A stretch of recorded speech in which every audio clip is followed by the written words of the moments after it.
Hello, আজ বাড়িতে রান্নার ঝামেলা নেই, কারণ আজকে বাড়িতে জন্মাষ্টমীর পুজো আছে। তাই সকাল সকাল আমি আর মা ঘরের কাজ ছেড়ে বেরিয়ে পড়েছিলাম গঙ্গার জল নিতে। তারপর বাড়ি ফিরে মা কাজে লেগে গেছে ভোগ রান্নার জন্য সমস্ত কিছু জোগাড় করতে। তালের বড়া হবে, মালপোয়া হবে, তো তার জন্য মা এখানে তালগুলো ছাড়িয়ে নিচ্ছে। আর উল্টো দিকে আমি আলপনা দেওয়ার কাজটা সেরে রাখছি, কারণ বাদাম এখন ঘুমোচ্ছে। ও ঘুম থেকে উঠে পড়লে আলপনাতে আমার মাথায় উঠবে। যদিও আমি খুব ভালো আলপনা দিতে পারি না, তবে কাজ চালানোর মতো হয়ে যাবে।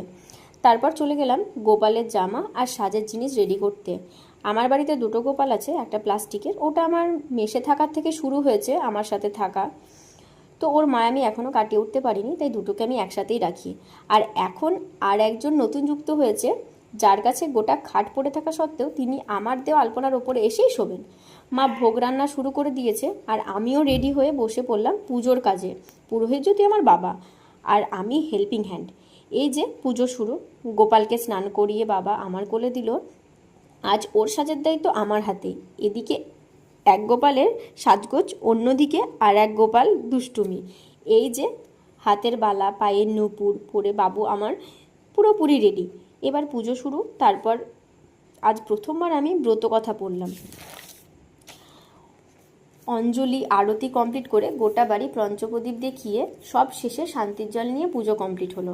এবার প্রসাদ খাওয়ার পালা। আজকে সব কাজ বাদাম একার নিজের হাতে করেছে, তাই জন্য খুব চিন্তিত আর ক্লান্ত শরীর নিয়ে শেষমেশ ও ঘুমোতে গেল। ওকেই শান্তিতে ঘুমোতে দেখে আমারও ভীষণ শান্তি লাগছিল, কারণ ও সারাদিন আজকে এত জ্বালিয়েছে, যা অন্যদিন কোনো দিন এত দুষ্টুমি করে না। চলো এবার আমাদেরকেও ঘুমোতে যেতে হবে। সারাদিন অনেক খাটাখাটনি হয়েছে। দেখা হচ্ছে পরের ভিডিওতে। আজ পর্যন্ত এটুকুই, টাটা।